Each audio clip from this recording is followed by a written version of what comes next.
सोचो, दुनिया फिर से दो हिस्सों में बढ़ती नजर आ रही है। कंट्रीज अपने सर्वाइवल और इंटरेस्ट के लिए एक नई लाइन खींच रहे हैं। हर तरफ एक नया सिलसिला शुरू हो रहा है जो दुनिया को एक और गहरे डिवाइड की तरफ धकेल रहा है। सवाल ये है, क्या हम एक और कोल्ड वॉर के दौर में दाखिल हो रहे हैं? कोल्ड वॉर पहले भी हुई है, यूनाइटेड स्टेट्स और सोवियत यूनियन के बीच। वो लड़ाई टैंक्स और मिसाइल्स की नहीं थी, बल्कि इन्फ्लुएंस और पावर की थी। दो ब्लॉक्स बने और पूरी दुनिया उसके पीछे फंस के रह गई। आज फिर वही कहानी दोबारा लिखी जा रही है, बस इस बार प्लेयर्स बदले हैं। आज के दौर में कुछ ऐसे मुल्क हैं जो वेस्ट के इन्फ्लुएंस से दूर अपनी ताकत बनाने की कोशिश कर रहे हैं। चाइना सुपर पावर बनने की राह पर है, रशिया ओपनली वेस्ट के खिलाफ खड़ा है और इंडिया बैलेंस बनाने की कोशिश कर रहा है। साथ ही ईरान, नॉर्थ कोरिया और कुछ सेंट्रल एशियन स्टेट्स भी इस ग्रुप की तरफ झुके हुए हैं। ये मुल्क ज्यादातर मिलिट्री अलायंस, ट्रेड और एनर्जी डील्स के साथ एक दूसरे की हेल्प कर रहे हैं। दूसरी तरफ वेस्ट है, जहां पर यूनाइटेड स्टेट्स के साथ यूरोप के नेटो कंट्रीज, इसराइल और ऑस्ट्रेलिया खड़े हैं। ये मुल्क अपनी टेक्नोलॉजी,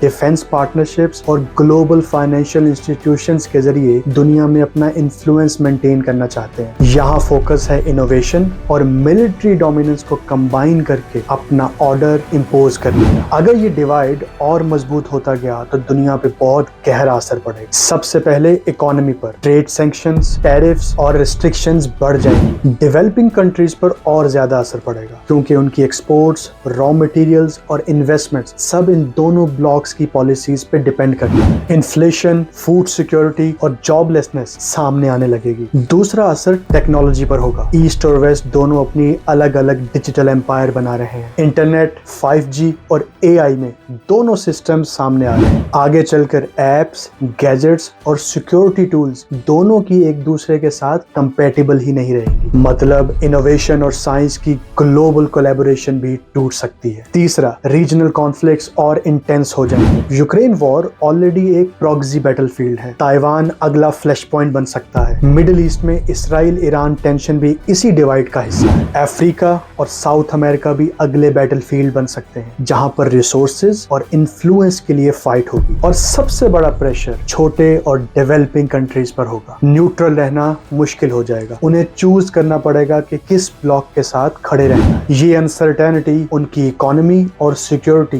दोनों को कॉम्प्रोमाइज कर देगी और आने वाले सालों में ये छोटे डिसीजंस ही बड़े ग्लोबल कॉन्सिक्वेंसेस तय करेंगे। तो ये देख के लगता है कि दुनिया सच में नई कोल्ड वॉर की तरफ बढ़ रही है। लेकिन असली सवाल ये है कि आपके मुल्क का फ्यूचर क्या होगा। तो जब ब्लॉक्स और मजबूत हो जाएंगे तो आपका मुल्क किस ब्लॉक के साथ खड़ा होगा। और सबसे इंपॉर्टेंट बात, ये फैसला आपके मुल्क का होगा या बड़ी ताकतें पहले से डिसाइड कर चुकी हों।